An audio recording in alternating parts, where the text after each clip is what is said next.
In Parshas Emor, in this parsha we deal with, at the very beginning, we're dealing with the laws of the Kohanim, which is a very interesting study in itself. And then it goes into which we won't be getting to, but then it goes into the Chagim, all the different Chagim and what we have to bring for those Chagim, the Rosh Hashanah and so on and so forth. That's the last part of the parsha. And the very last part of the parsha, which is also an interesting section, which maybe we will get to, is the person who blasphemes God. And it's from the tribe, he's not from the tribe of Dan, his mother, Shlamit Bat Divri, is from the tribe of Dan. But so that's really what the whole section is going to deal with. Hopefully we'll get, my goal is to get through the Kohanim. Okay, so it says, Ve'yomer Hashem el Moshe, so Hashem said to Moshe, Emor el HaKohanim, B'nei Aharon, say to the Kohanim, the children of Aharon, V'yamarta alehem, and you will say to them, the nefesh lo yitama ba'amav, that he should not spiritually defile himself to a soul in his nation.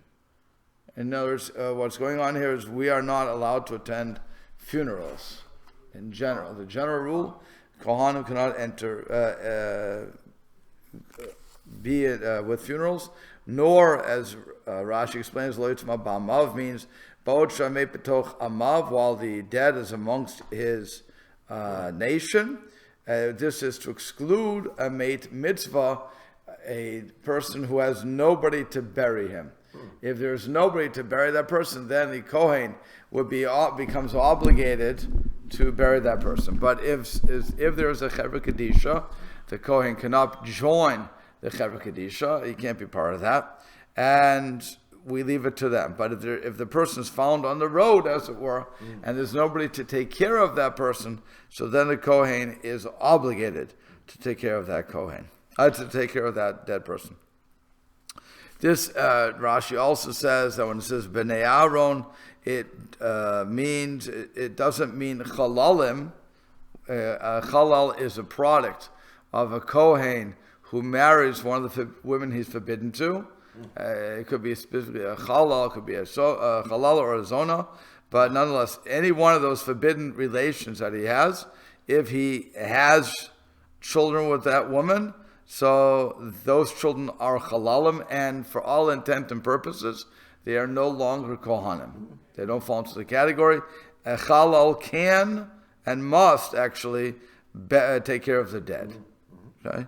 But a balmum, somebody who has one of the various mumim, which is a little later in the parsha, it tells all those mumim, they are included in this prohibition. So even though they cannot do service for Hashem, they still would not be allowed to attend to funerals. And when it says B'nei Aaron, so Rashi quickly points out that this does not include the females. So the daughter of a Kohen is allowed to deal with the dead. And the daughter of a Kohen can marry anybody, is that correct? Daughter of a Kohen can marry anybody, anybody that a normal Jewish man can marry, right? Yeah. So, she's not restricted. Okay, so now the Kli Yakar, it's a very beautiful explanation for this. And he says basically like this. Let's just run through it. He said that when it comes to the Kohen Gadol, which is Aaron in this case, he is the main source of Kedusha. So as a result of that, since he's the source of Kedusha, that's why he has to say Kohanim B'nei Aharon. The Kohanim, who are the children of Aaron, they are only holy based upon Aharon. And he's going to be symbolic of all high priests.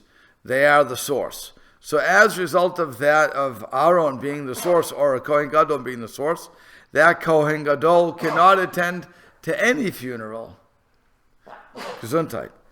But the other Kohanim, who are only Kodesh as a result of being the child of Aharon, or the relative of Aharon, So that person, while they're kedusha, while they certainly have kedusha, and are not allowed to attend to other funerals, they can attend and must attend to the 7 close relatives. They are obligated to go to those places because they are not the source of kedusha. I thought it was a very interesting way he was saying that. That's basic what he's saying. Basically, what he's saying, that if they're the source of kedusha, they can't deal with anybody. If they're not the source of kedusha, then they can deal with their 7 relatives, but nobody else. So the next verse says, "Ki im l'she'ero." The exceptions are his she'er, which Rashi says that's referring to his wife. Again, assuming that the wife is somebody that he was legal to marry. In other words, if a Kohain would marry a divorcee, or a zona, a halala, or a person who a chalitza, that he would not be able to attend to their funeral. Would not. Would not, because there's somebody that he was forbidden to marry. So again, if a Kohen breaks the rules and he marries I thought he lost his status. No, he never loses status. He never loses the status. children of that. The children lose the status, but he never. That's the Gemara in Makot. It's he never loses status. He is always a Kohen, and it's interesting that what we as the Kehila do is, let's say this Kohen married a divorcee or somebody forbidden to him. Divorcee is or a convert. Could be any one of these people that he wasn't supposed to marry. Yeah. We, as a congregation, are not supposed to give him any honor. We should not give him the Kohen Aliyah. We should not ask him to lead the benching.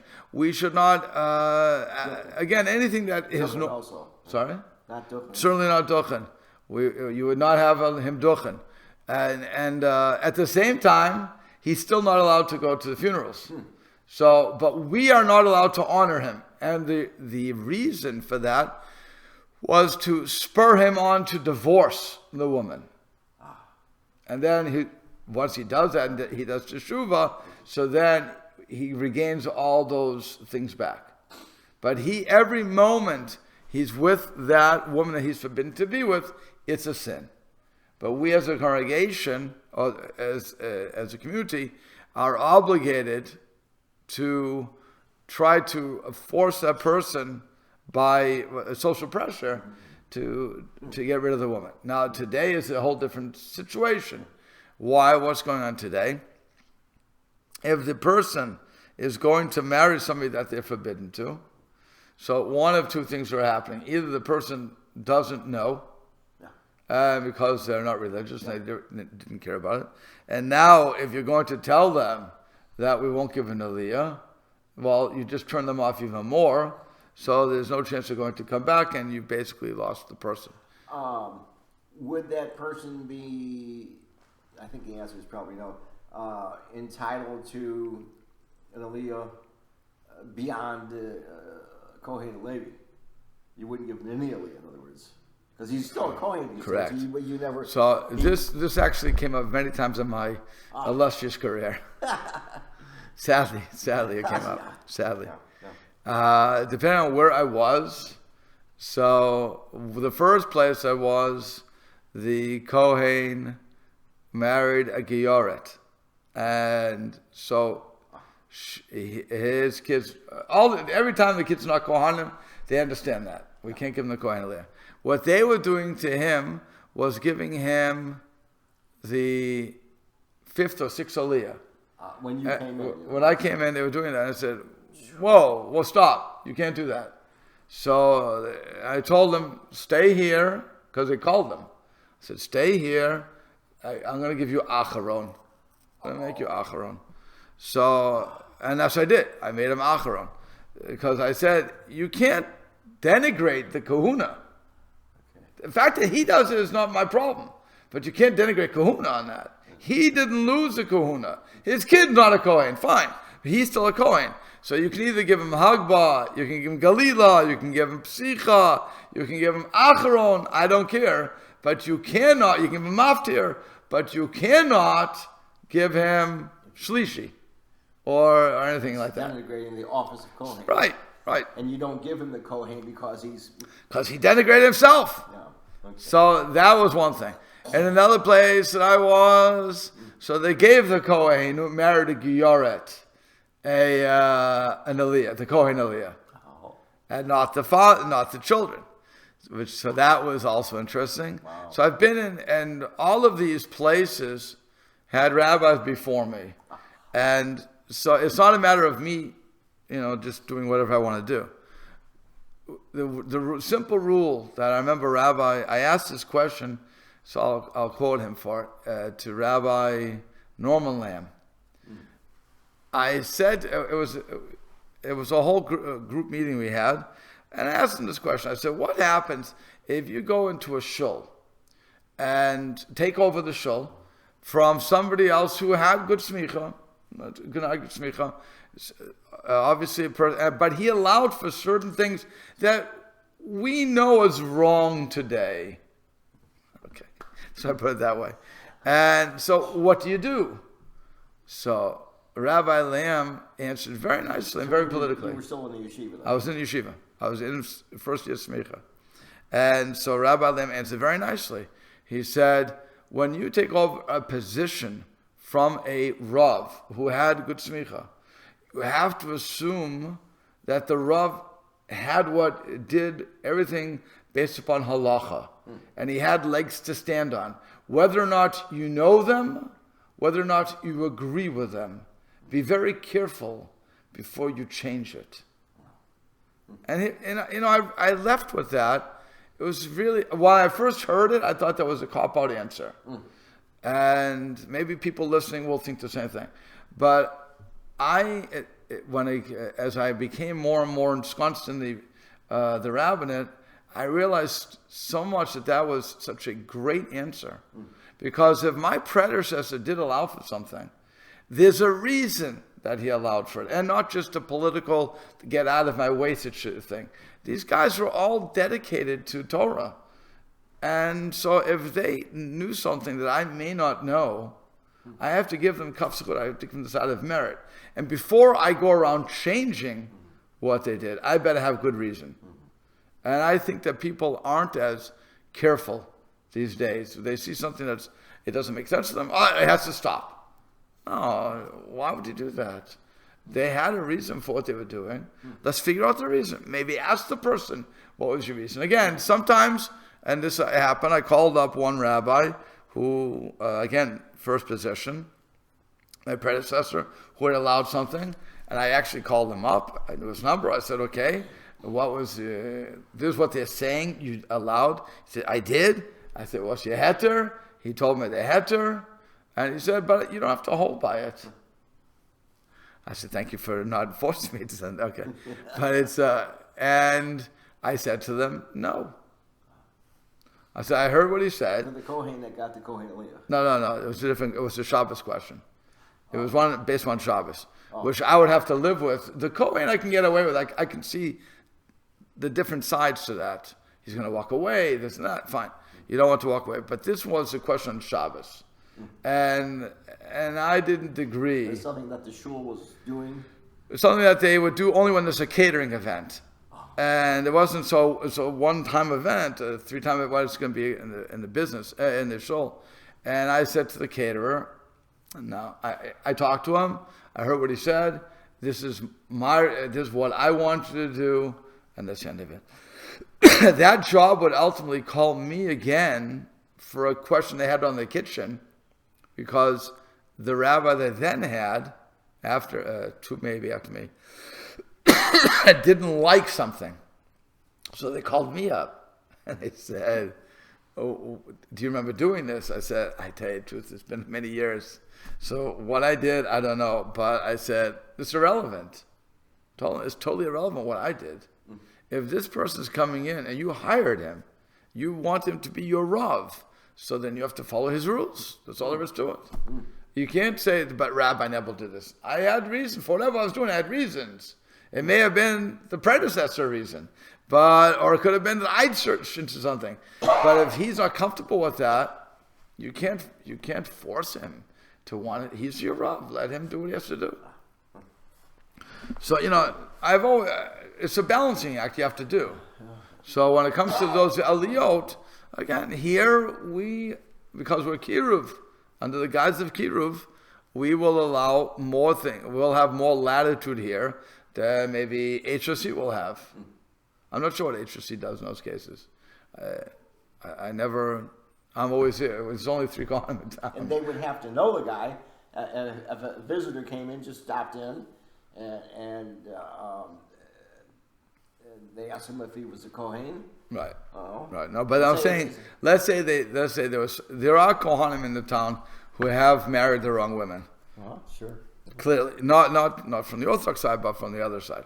Yeah. And so if that person would come in, and if again it's a bar mitzvah or something, and the rabbi is made aware of it, or the gabbai is made aware of it, so I'm not sure. I think if they're made aware of it, then it's very simple to push aside. You can replace them with someone. But if let's say it's a grandfather, and then you can't push aside, or whatever it's going to be. So you have to wonder I don't know what would happen there. I'm not sure if they would toe the line and say, no, sorry, you messed up. Or if it's, or say, we'll bend the rules for this. By the same token, is somebody who's not shomer Shabbat should also not get an aliyah. Okay, so let's be consistent here. If somebody's not shomer Shabbat, somebody's an epikoros, and epikoros can be a lot of people. You want to claim that everybody's can be a tinik shenishba, fine. But for the most part, an epikoros, so let's say the conservative rabbi would come in. He's clearly identified by halacha, because he's denying Torah Misinai, as an epikoros. Are you not going to give the rabbi an aliyah? He comes in. He has your yortzai. He has whatever. So you're not going to give him an aliyah. He's coming to your house. He's coming to your shul. You're going to say, no, absolutely not. You're an epikoros. I don't see that happening these days.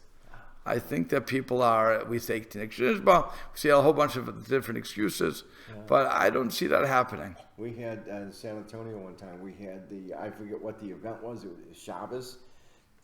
The Reform Rabbi Emeritus came for Shabbos. I don't remember what the event was, but we gave him a aliyah. This was actually a question. An elderly man came. Right. This was actually a question I was asked when I applied for a Hillel position. Hillel, many years ago. Applied for a Hillel position when I was just starting out, because I thought it would be really cool to do that. It's an interesting chaplaincy.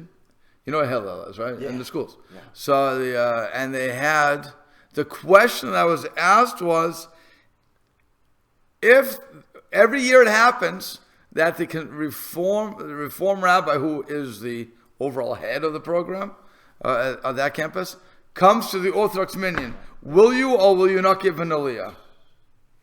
You don't know what to answer. I mean, politically, you don't know what to answer. And you don't know what they want to hear either. You may say no, and they'll say, good, that's what we wanted. Or you may say yes, and good, that's what we wanted, and again, the other way around. So you really don't know. And you have to answer based upon, what you really hold. What's your halacha? And so those, again, if I just go by simple, straight halacha, the answer would be, no, I can't give him an aliyah. So you'll either win or lose on that. But that question was asked. And again, how do you view that reform rabbi? Do you view that reform rabbi as somebody who knowingly disses Torah? And, he holds that he does hold that it's a man-written document. He's not a course according to the Rambam, no question. According to Maimonides' definition, he's an apikoros. But according to logic, is he an apikoros? And what's he doing? Because an apikoros doesn't try to educate you about Torah, doesn't care about Torah. Again, I said it 1,000 times, these guys are, if nothing else, l'shem shamayim, they really do try to save Jews. They try to engage Jews in being Jewish. They have a different hashkafa than I do. They look at Torah, again, it's coming from man, and they have to deal with that, and they have to answer that to God. That's none of my business. But they're not the typical apikoros who says, Torah's nothing. Leave me alone. They're really saying Torah is something we have to learn it. So if that's the case, do they fall into apikoros according to that definition? It's not so clear. Again, people don't look at it like that. They say, they don't believe this. But they're engaging Jews. Or even people who think they're Jews. Okay, so again, and they're doing those things. But I'm just looking at the simple side. You're engaging people. You're trying to make them from. From means, by the way, what is from? I'm getting to a whole side point to here. not be an atheist. Yeah, that's all. I believe in God. Leave me alone. Where are you going? So are you it's an interesting thing. What is a Baal Tshuva? What is a Baal? Does a Baal Tshuva mean that I have to be keeping Shabbos and keeping kashrut and following all the laws? Is that the Baal Tshuva? Or is a Baal Tshuva somebody who says, I have to start following Torah?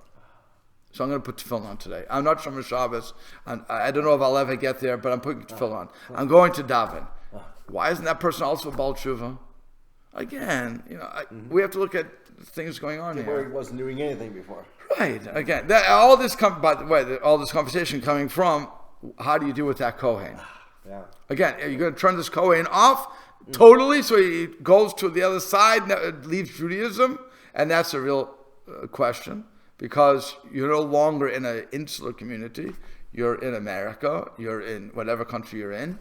You're in whatever community you're in. And if you don't like my brand of Judaism, you'll find something else. Maybe you'll go to the other side totally to Christianity. Then what have I done? Because I did want to give you an aliyah. Again, so all these things have to be taken into account when adjudicating on such a case. For the Torah, it's very simple. If I'm living in an enclosed community where you have no choice but to live with me, then I can make my decrees and I can force you into a situation. But otherwise, it's very, very difficult. Okay, so then, like I said, so you can go to your wife, hakarov elav, that is close to him. Ula ili imo, to his mother. Ula aviv, and to his father. Livno, to his son. Ula bito, chashon, to his son or his daughter. Ula achiv, and to his brother. In all those cases, you can go to the, you must, not can, you must go to their funerals. You are obligated to bury these people. Okay, you're not obligated to do tahara. That's a different thing because that's more a minhag than anything else. But you are obligated to bury them. And to your virgin sister that is close to you, which means even if she was, to include the engaged woman. She is one step away from marriage. So that woman, that sister, you must go to her funeral. To her, you have to go to that funeral, right? Okay? Even though, because she wasn't yet Boel, she didn't have relations with her husband yet. She's not really Nusuyan yet. She only had heirs and didn't get to the second part. So for that girl, for that sister, you must bury her. Once she passes that, if she gets married, she's no longer a person that you can go to the funeral for. That's a hard thing too. Okay, if she's a married sister, she's out of the picture. So you're outside the funeral parlor and you have to deal with that. It's very, very difficult to constantly divorce yourself from the people that you love because of this halacha. Nevertheless, it's something that as Kohanim we have to do. But it is also, the Kli Yakar said, he explained it also very nicely. Where was it? It was over here, I believe. Where he was saying that, how did he put it? He said, the classic thing is because we're always with life. But, here it is. No. I saw it before.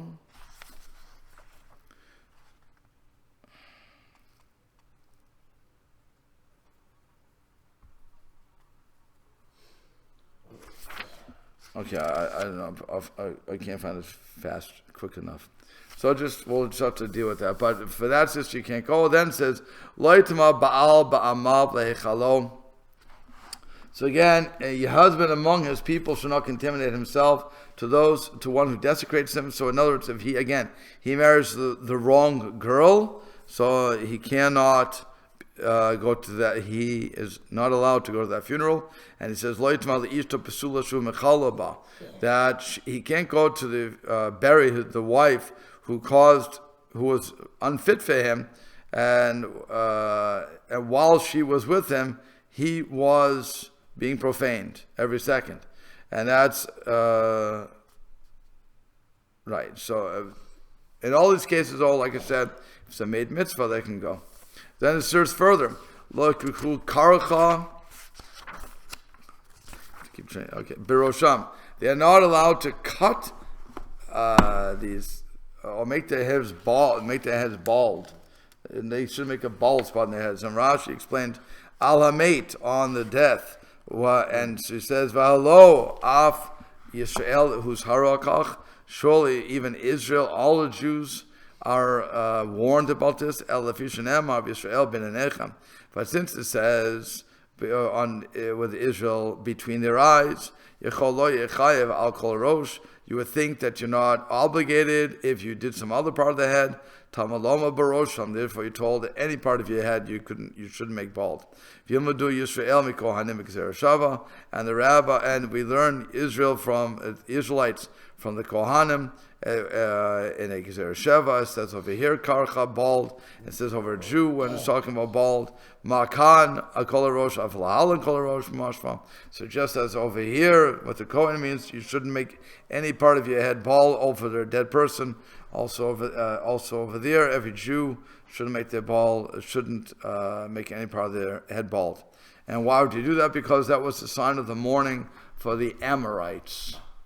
So we don't want to copy the Amorites. So we don't do that. It says also pa'at zekanim le'galechu, also the corners of their beard they shouldn't cut. And again it says lefishan Emor Yisrael lo tashchit. It says concerning the Bnei Yisrael, lo tashchit, you shouldn't cut. Yechol likto b'valakit. So maybe you would think you could grab it together with what's it called? Maybe he has it here. I forget what it's a tool that they would cut with.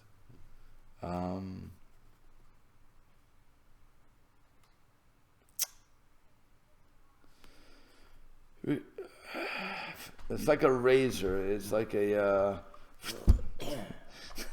I can't think of what the word would be. What, English word or Hebrew word? English, Hebrew I have. It's a sharp blade. Okay, that's the best way to put it. The prohibition against removing the beard applies only to shaving with a sharp blade. However, facial may be removed with scissors or a scissor-like shaver or depilatory. Was it supposed to be just a single-edged blade, just that you scrape the hair? As I thought, you cannot. You can't. You can't use a straight edge with a single-edged blade, with any blade. Right. But if you use a scissor, you could, which is why, what's it called? Norelco is a scissor action. Right. Yeah. So that's why Norelco can be used. It depends on this. This is an interesting thing. Razor that has the screen and moving under it. This is an interesting thing. According to some people, any electric razor is good. According to some, not everybody agrees with that. As a matter of fact, Blumenkrantz didn't agree with that. He said it's not true because he pulled the razors apart apparently, and he saw how they worked. So he said there's some kosher razors. That's why if you go to... So I thought what I learned, because we studied some of Makos a long time ago with Rabbi Kohain. He said that Reb Moshe, whatever year it was, long time ago, I guess when Remington first came out, Remington or Schickler made the first electric razor. Right. I don't know whatever year it was. He wrote to them and visited their factory, and they invited him. We'll show you how it works. And so what I remember learning was that there's the screen, the whiskers pop through the openings in the screen. You got a blade under there. Right. Blade are blades that moves and chops it off against the edge of the screen. It's like a scissors. It takes two edges. Okay. And it chops it off. It doesn't scrape it off. So then you have also lift and cut. So that maybe that's right. So lift and cut, it could be a problem. Yeah. So that's what I'm saying. Blumenkrantz took the. That was much newer. Right. So Blumenkrantz took the razors and he let him rest in peace. And so he said what he got this concept of what a kosher razor is. So there are certain brands, again, the Relco. That exist when Reb Moshe made that. Right, no, he was a regular thing. Yeah. But the more they perfected it, the closer shave you got. Remember, nobody wants a 5 o'clock shadow. And with the old razor, with the old electrics you had, it looked like a 5 o'clock shadow. They weren't close. Yeah. Right, they weren't nice. What they call it, that lift and whatever they call it. Yeah, the lift and cut and gets you closer. I don't shave my beard or my head any place at all. But I mean, my beard trimmer, it doesn't have a screen on it. It's just it's got a fixed thing with all little points stick on, and little blades that move against it. So you're still chopping it off. Right. Even if you're trimming up here, you're still just chopping the hair off. Right. You still have only trimmed. Correct. Yeah. It's like getting a haircut. And for all these years now, I go to a barber and say no razor blades when they want to trim around the sideburns. Right. Yeah. And the ones that we go to regularly, that the Orthodox community, they're with it. Like my neighbor here, he understands it. So that's what I'm saying. When it comes to those sort of things, so we have to be careful, and so you can't use a razor. But that's where the whole argument came up for the electric razor, and that's why today there are. If you Google kosher razors, again, you'll see the whole argument. You'll see that Rabbi Abadi holds there's no such thing as a treif razor, if you will. He says, I'm talking about electric. Yeah. He says, even the one to lift in. I believe he said that. I believe. I hope I'm quoting him correctly. I remember Rabbi Cohen mentioning it. I don't remember exactly what he said, but maybe the ones who approve it say, well, okay, so it's lifting it, and you're getting it much closer to the actual skin line, but it's still chopping. Correct. That's what they would be holding. Yes. Yeah. So again, you have to follow. You have to follow your Rav, if you will. So let the rabbi do the homework and figure out what's kosher, what's not. But it's or if you even have to worry about that, you have different opinions out there. Yeah. But as I can see you're not shaving that much anyway, and right now I'm not shaving to worry about it. But it's always good when the rabbi with a nice long beard says, you can't really shave. But okay, so then it says, let me just finish that. So Vivsaram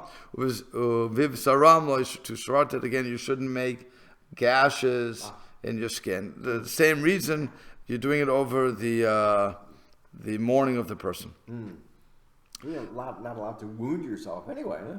Correct, but you would think that I don't know what the Goyim thought. I can't answer what the Amorites thought. Why they would cut themselves. Self-flagellation. Yeah, I don't know why they like one of these stories. What was this outfit? When this whole deal with the what was it? With the Catholic, that story that the book that came out years ago with the Knights Templar. That first story that came out a long time ago already. I forget the name of it. Okay. It was. Darn, I wasn't going to go with it with the.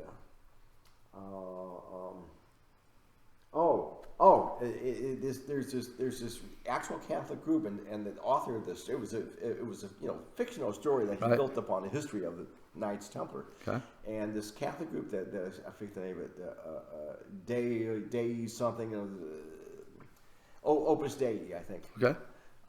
That they practice self-flagellation.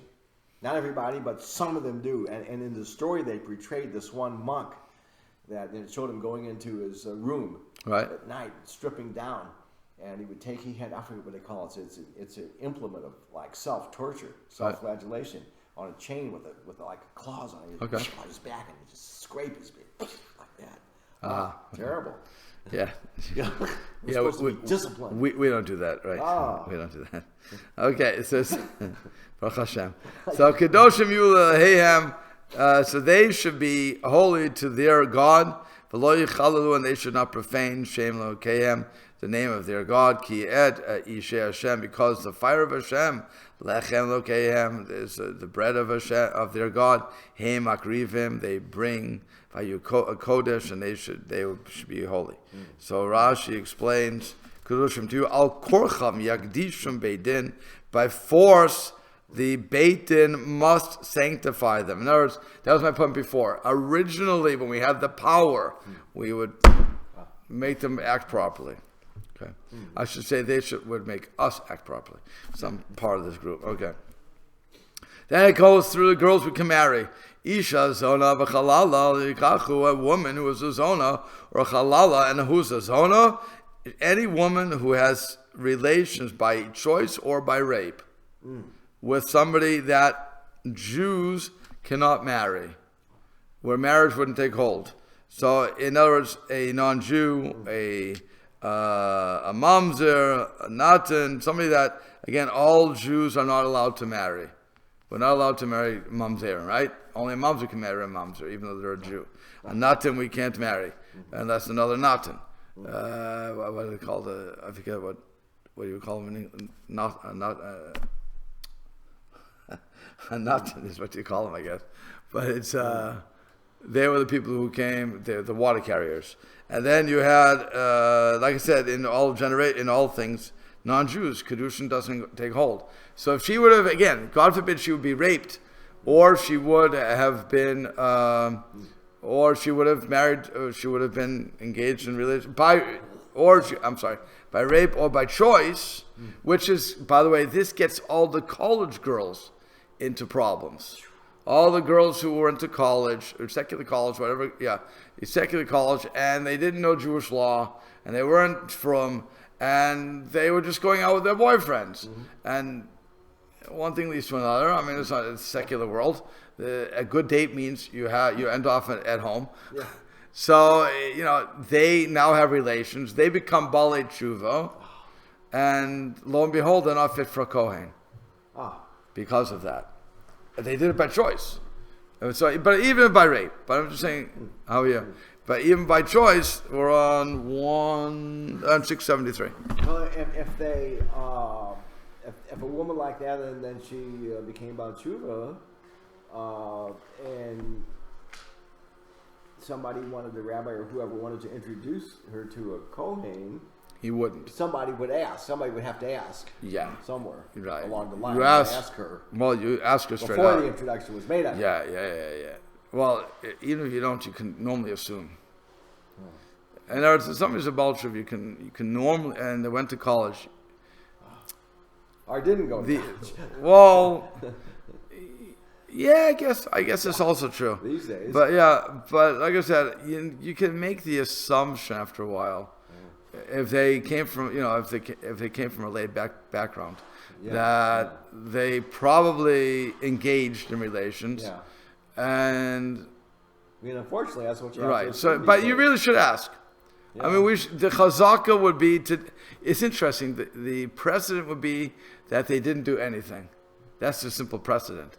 But we know better off today, and you really have to ask that question. So you don't want to leave it to the Kohain to ask that. That's not the first question you should ask on a date. But it's. What if they're just going around? What if they're not asking somebody for a shidduch, but they're now meeting people on their own? Let's say they're 25 or 30 years old, whatever it is. And what has to happen is, and I've had this conversation many times, when I was on dates, I basically I read them the riot act. I said, it's hard to be a Kohen. I said in a very nice conversation. And I can't do this. And I explained as I was going along, made into a little classroom. And then sometimes the young lady would say, okay, we can't go out anymore. Then you got the turnabout situation where the Baal Tshuva is the Kohen, and maybe he's not educated to that point at that point in time, and he's looking for. Oh, so that's up to the rabbi, though. Yeah. That really is when when it comes to the rabbi and says, "I want to marry this girl, and I want to be Masada Kedushin." So then we have to ask the question. You ask the girl the question. Yeah. Okay, he's a Kohen. By the way, if the Baal Tshuva is saying I'm a Kohen, you also have to prove that. In other words, I have this poor girl that I have to start asking questions to. So before I ask her, why do you think you're a Kohen? do you have any Oh, when he proof? first comes to shul and Yeah, asks for an you know, aliyah. I don't. Then I don't I care. would ask, are you a Kohen? Right. Say, When yeah. if somebody comes to shul and they say, Kohain Levi Yisrael, the guy says a Kohain, Shkoyach, you're a Kohain today. Okay, so you give him an aliyah. You don't ask questions. Yeah. But let's say he comes to me and says, I want to marry, I want to marry Christine. Okay? Christine converted, I want to marry Christine. Okay. And so then I say, wait, you're a Kohain. How can you marry Christine? So, right, there's some problems. So I said, you know what? Before we tell Christine the date's off, let's figure out, are you really a Kohain? You've been having aliyah, but what makes you think you're a Kohain? Did your father have an aliyah? Can you show me a tombstone that maybe that has the hands on it? Let's do some research before I have to end the shidduch. Yeah. Let's figure out if you're really a Kohen. We know she's no good for a Kohen. We know, I can't do this marriage, but maybe I can disqualify you. And if I can disqualify you, then you can marry who you want. If not. I mean, that's up to you, So is a person willing to go through that sort of thing too? Normally not, by the way. Normally they say, I'm a Kohen because I know I'm a Kohen. And that's the end of it. I really can't argue. I'm also a Kohen. I understand what's going on. I know where they're coming from. But if they didn't have any experience with that, and they just were told, they decided they'll be a Kohen because they want to aliyah every time. So, it's another question too. In other words, did your father ever go up? Was your bar mitzvah? By the way, the best thing is, can you show me your parents' ketubah? And everybody in those days had ketubot. So you see, did it say Kohen? If it said Kohen, it's pretty much done. Now you have to say no to the young lady. Either that or find out maybe she, in the case of Giorit, yes, certainly done. But in the other case, I'm not so sure. Maybe you have to ask that question. Okay, we'll have to stop here. Rabbi, Yeah. What's the case with death? Can a Kohen be in the same room as his brother if he dies? The Kohen, if it's his brother, he has to bury his brother. So the answer is yes, he can be in the same room with him, but he has to bury him. He's obligated to bury. We said this beginning. The brother. Come to the tombstone after the brother? No, once he's buried, you don't visit tombstones anymore. You don't go back to the funeral. You don't go back to the cemetery. When he goes to the cemetery to bury his brother, he's in the presence of dead Right. No, but he has to bury his brother. He has to bury his brother, so he has to go to the place. So he will be in the cemetery with his brother. Yeah, he has to bury him, but again, no going back. You can't visit the grave afterwards. Same thing applies to any other close relative. Father, mother, sister, brother, children. That's it. You have to, Wife. You have to bury them. And bye-bye now, right? No more visiting after that. Or visiting, but Right. anyone else, you can't be in the same room with the dead body. Only those close relatives. You can't be in the same room, can't go to the funeral, can't be involved with it. You can go to the Shiva house. But his relatives, yes. He's obligated. They're all Kohanim as well, so it's Correct. But so, right. So it's okay because he's not Because the Torah says so. That's why it's okay. He's not contaminated by the death. He is contaminated. By but the death of a fellow Kohen. He is. By the death of an Israelite corpse. No, he's contaminated, but he's commanded to be contaminated. Because otherwise, he could go to any Kohen's funeral. Once he's been in the presence of a dead brother, can he still marry a virgin, or does he have to marry? He doesn't. Kohen does not have to marry a virgin. He can't marry a zonah, a person who had relations with a woman who is who she can't marry, that no Jew can marry, like a non-Jew or a mamzer or a natan, like we said, and also a halala, another woman he can marry, but he can marry a virgin. He can marry a non-virgin. She just can't have had sex with the wrong people. Oh, okay. Okay, but that's the regular Kohen. A Kohen Gadol can only marry a virgin. But there's no Kohen Gadol right now. Right. So right now. Right now we're all safe. Okay. It's still better to marry a virgin if you're a Kohen, because then you're safe. You avoid the. Hopefully, when you're getting married young, and they're all virgins. Yeah. Can't marry a divorcee, that sort of thing. Yeah.